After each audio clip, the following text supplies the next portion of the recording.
Hey there, second graders. It's time for day 3 of Flora and Ulysses, written by Kate DiCamillo and illustrated by K.G. Campbell.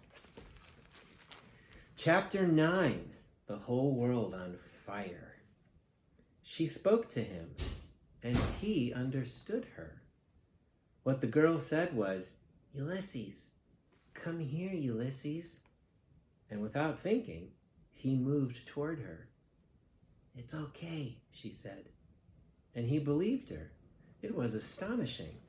Everything was astonishing. The setting sun was illuminating each blade of grass.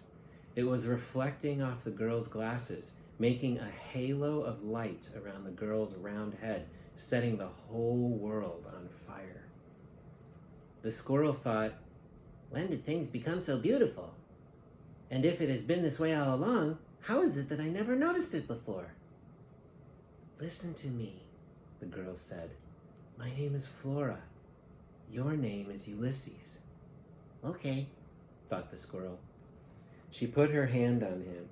She picked him up. She cradled him in her left arm. He felt nothing but happiness. Why had he always been so terrified of humans? He couldn't imagine.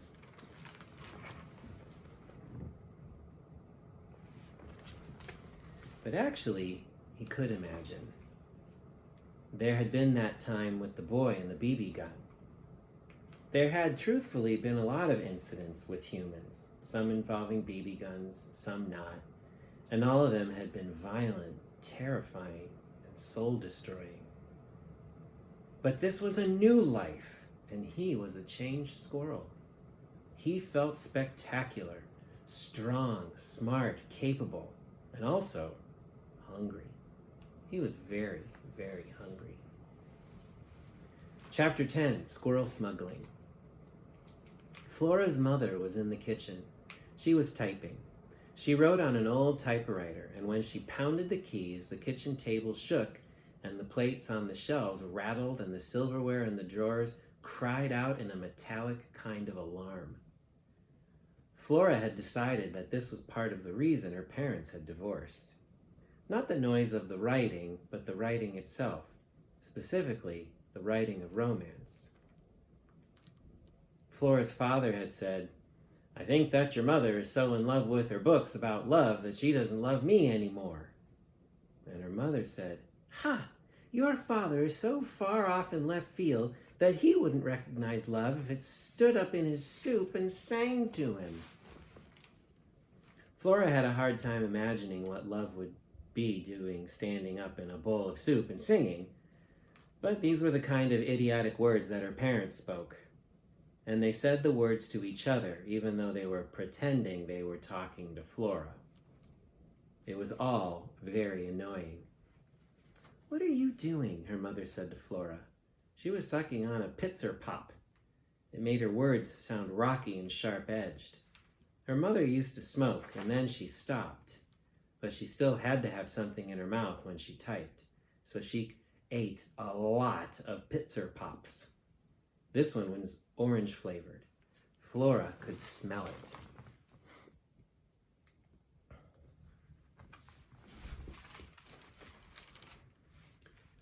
"Oh, nothing," said Flora. She glanced at the squirrel in her arms. "Good," said her mother.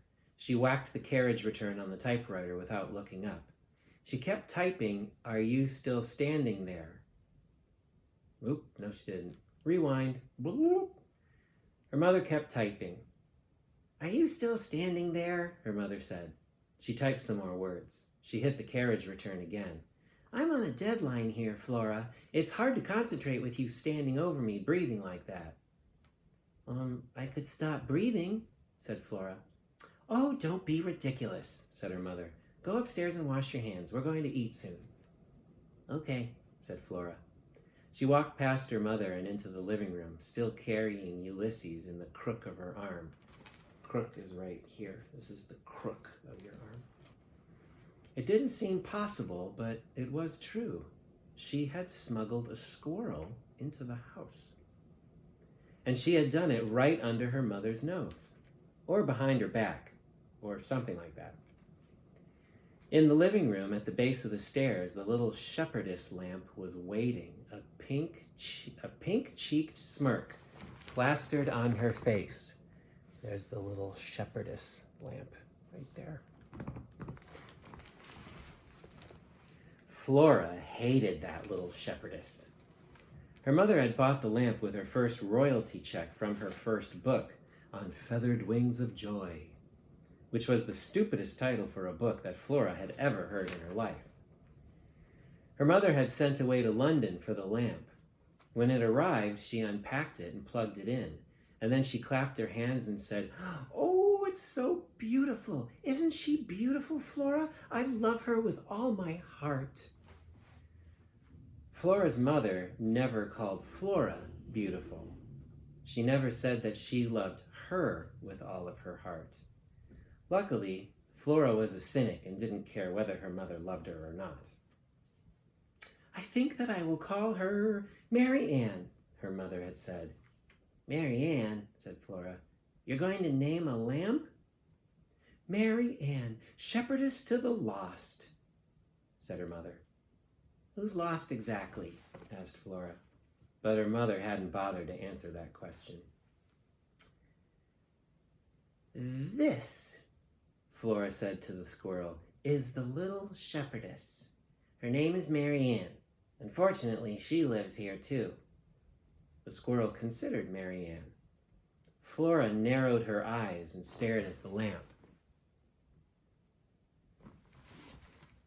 She knew that it was ridiculous, but sometimes she felt as if Mary Ann knew something that she didn't know, that the little shepherdess was keeping some dark and terrible secret. "You stupid lamp," said Flora. "Mind your own business. Go mind your sheep." Actually, there was just one sheep, a tiny lamb curled up at Mary Ann's pink slippered feet. Flora always wanted to say to the little shepherdess, "If you're such a great shepherdess, where are the rest of your sheep, huh? I bet they're lost." "We can just ignore her," Flora said to Ulysses. She turned away from the smug and glowing Mary Ann and climbed the stairs to her room, holding Ulysses gently, carefully in her arms. He didn't glow, but he was surprisingly warm for someone so small.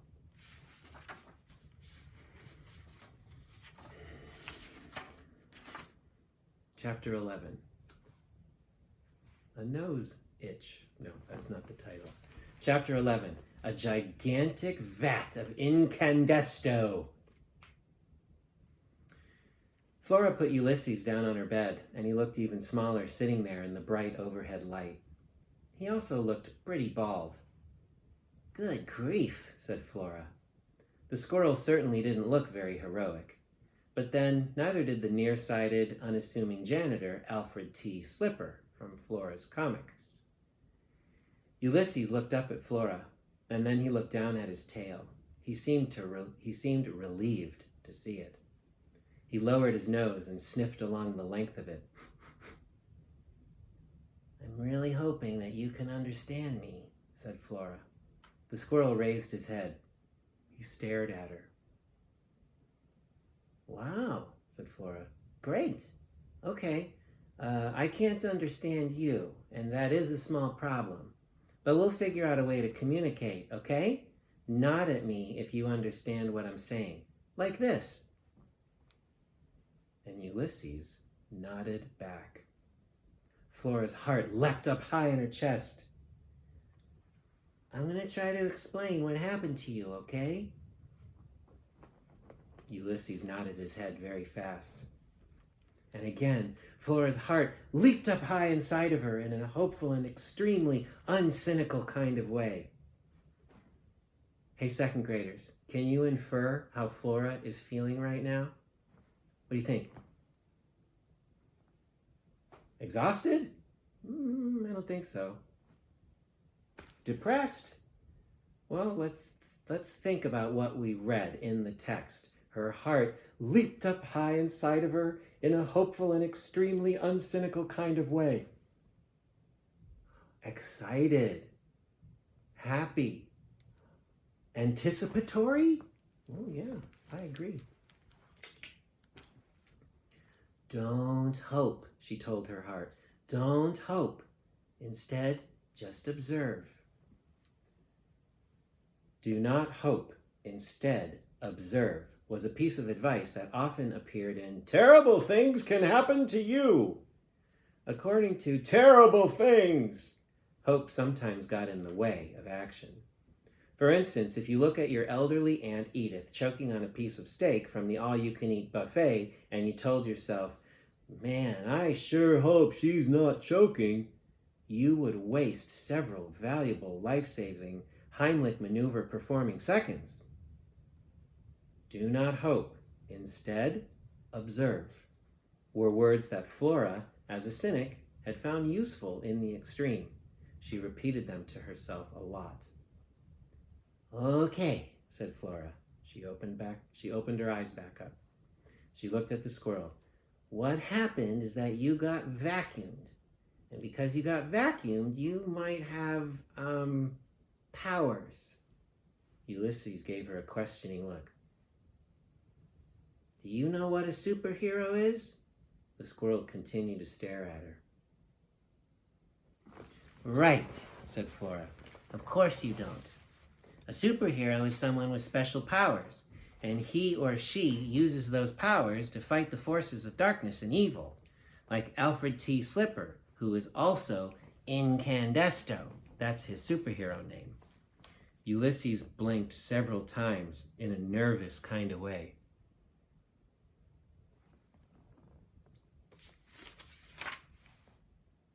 Look, said Flora. She grabbed the illuminated adventures of the amazing Incandesto off her desk. She pointed at Alfred in his janitor uniform.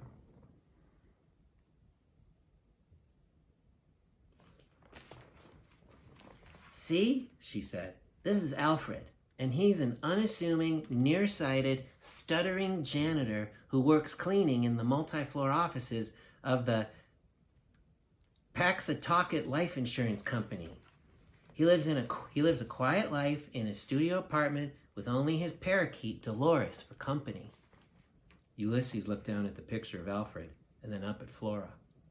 Okay, said Flora. So, one day, Alfred takes a tour of the Incandesto Cleaning Solution Factory, and he slips. Alfred T. Slipper. Get it? He slips into a gigantic vat of Incandesto cleaner, and it changes him. And so now, when there's a great crisis, when malfeasance is apparent, Alfred turns himself into... Flora flipped through the pages of the comic and stopped at the panel that showed the glowing, powerful Incandesto. Incandesto! She said. See? Alfred T. Slipper becomes a righteous pillar of light so painfully bright that the most heinous villain trembles before him and confesses his crimes. Flora realized that she was shouting a little bit. She looked down at Ulysses. His eyes were enormous in his small face. Flora tried to sound calm, reasonable. She lowered her voice. As Incandesto, Alfred sheds light into the darkest corners of the universe.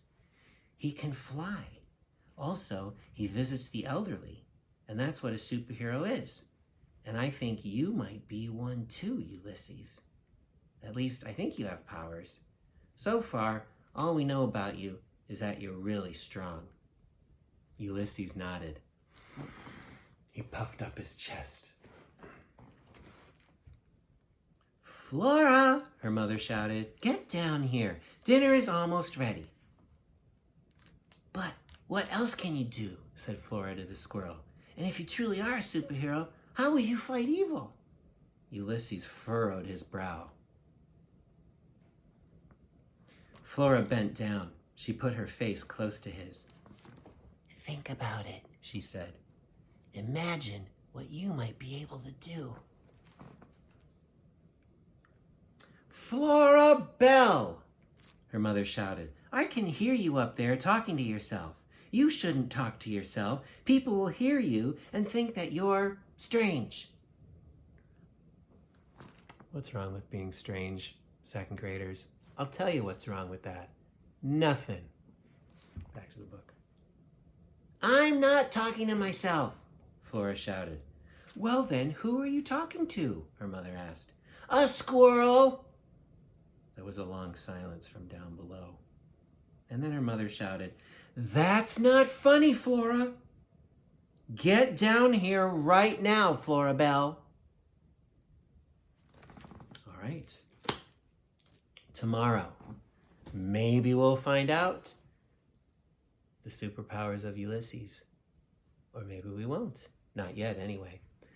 I hope you have a wonderful evening. I hope you got outside today. There's still a little bit of light. If you haven't gotten out yet, and if it's okay with your grown-ups at home, maybe get outside. I will see you tomorrow morning for another picture book read aloud.